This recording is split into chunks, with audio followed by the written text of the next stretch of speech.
ایک روٹی والے کا واقعہ میں نے آپ کو سنانا ہے، اور یہ بڑے ہی مشہور و معروف بزرگ سے منسوب واقعہ ہے۔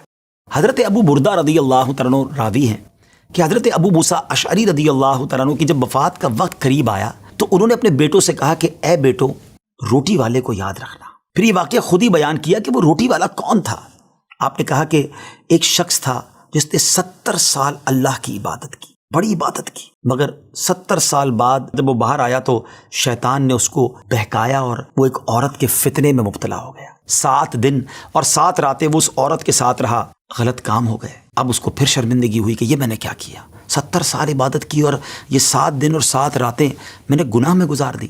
بڑا شرمندہ، بڑا نادم، قدم قدم پر سجدے کرتا جاتا، توبہ کرتا جاتا۔ اب چلتے چلتے چلتے ایک مسافر خانے میں پہنچا تو وہاں 12 مسکین لوگ پڑے ہوئے تھے، لیٹے ہوئے تھے۔ اس نے بھی جگہ بنائی اور ان کے درمیان جا کر خود بھی گر کر سو گئے۔ اب رات میں ایک شخص آیا جو ان کو کھانا دیا کرتا تھا، روٹی دیا کرتا تھا۔ ایک ایک کر کے 12 روٹیاں لے کر آیا تھا، اس کو پتا تھا یہاں 12 مسکین رہتے ہیں۔ ایک ایک کر کے سب کو روٹی دینے لگا۔ وہ شخص جو یہاں آ کر اچانک بیچ میں آ کر لیٹا تھا، اس کو بھی وہ مسکین سمجھا اور اس کو بھی روٹی دے دی۔ لیکن ظاہر ہے کہ اگر ترتیب سے روٹی دیتے دیتے آگے آئے تو آخری نمبر والے کو روٹی نہ ملی، کیونکہ یہ تو 13 ہو چکے تھے۔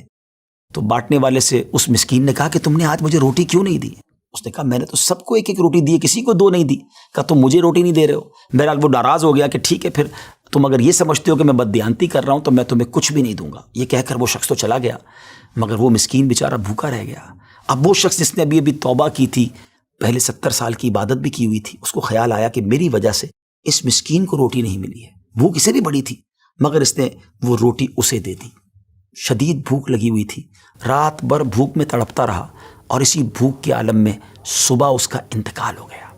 حضرت ابو موسیٰ اشعری رضی اللہ تعالیٰ عنہ فرماتے ہیں کہ جب یہ شخص اللہ کی بارگاہ میں پہنچا نا تو ایک پلڑے میں اس کی 70 سال کی عبادت رکھی گئی، اور ایک پلڑے میں وہ 7 دن اور 7 رات کے گناہ رکھے گئے۔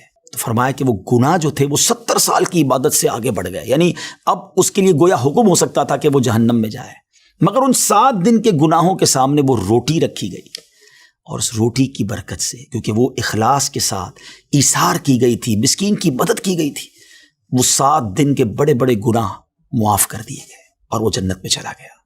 پھر آپ نے اپنے بچوں سے کہا بیٹا روٹی والے کو یاد رکھنا۔ ناظرین، یہ واقعہ واقعی دلوں کے تار چھیڑ دیتا ہے۔ 2 باتیں سیکھنی ہیں کہ بعض اوقات کچھ لوگ کہتے ہیں یار میں نہیں بہک سکتا، میں تو بڑے اچھے ماحول میں ہوں۔ نہیں جناب، شیطان نے بڑوں بڑوں کو بہکا دیا ہے۔ ہمیں اپنی صحبتیں اچھی کرنی ہوں گی، اللہ کریم سے شیطان کے مقابلے میں پناہ مانگنی ہوگی، اور اپنے آپ سے ڈرتے رہنا ہوگا کہ نہیں میں بھی گناہوں میں مبتلا ہو سکتا ہوں، مجھ سے بھی کوئی بڑا گناہ کہیں نہ ہو جائے۔ توبہ کرتے رہیں، ڈرتے رہیں، خوف رکھیں اور اچھی صحبت اپنائیں۔ اور دوسری بات، صدقہ جو ہے نا وہ گناہوں کو مٹا دیتا ہے۔ صدقہ اللہ کی بارگاہ میں بڑا پسندیدہ ہے، غریبوں کی مدد کرنا یہ اللہ کو بڑا پسند ہے۔ ہمیں بھی چاہیے کہ وقتاً فوقتاً اپنے غریب پڑوسیوں، غریب رشتہ داروں، غریب مسلمانوں کی مدد کرتے رہیں۔ اور دعوت اسلامی کا شعبہ FGRF سبحان اللہ دکھیارے مسلمانوں کی شاندار انداز میں مدد کرتا ہے۔ سیلاب زدگان کی مدد کتنے بڑے پیمانے پر کی گئی، اور یہ سارا سال ہی اب کچھ نہ کچھ سلسلہ رہتا ہے، تو آپ بھی FGRF کا ساتھ دیجیے، دکھیارے مسلمانوں کی مدد کیجیے۔ اللہ آپ کے رزق حلال میں برکت عطا فرمائے اور ہم سب کے گناہوں کو معاف فرمائے۔